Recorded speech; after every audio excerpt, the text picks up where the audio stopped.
मूंखे निहायत ख़ुशी थी आहे, ख़ासि तौर तव्हां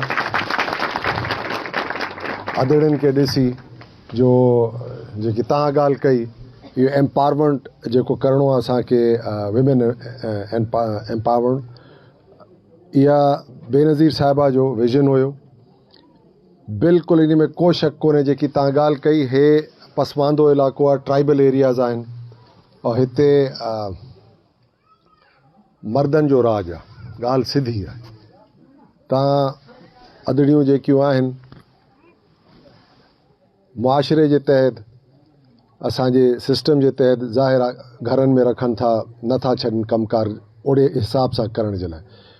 तव्हां जेतिरे क़दुरु तव्हां साथ न ॾींदव त न असांजो घर सुधरंदो, न असांखे असांजो इलाइक़ो सुधरंदो। इहो तव्हांजे ज़रिए थींदो, और इहो असांजे मर्दनि खे बि सम्झणु खपे। इहा ॻाल्हि सॼी दुनिया जेके असां को अॻु में थी वई आहे या असां को बहितरी में आई आहे, उहा तव्हांजे ज़रिए थियो आहे।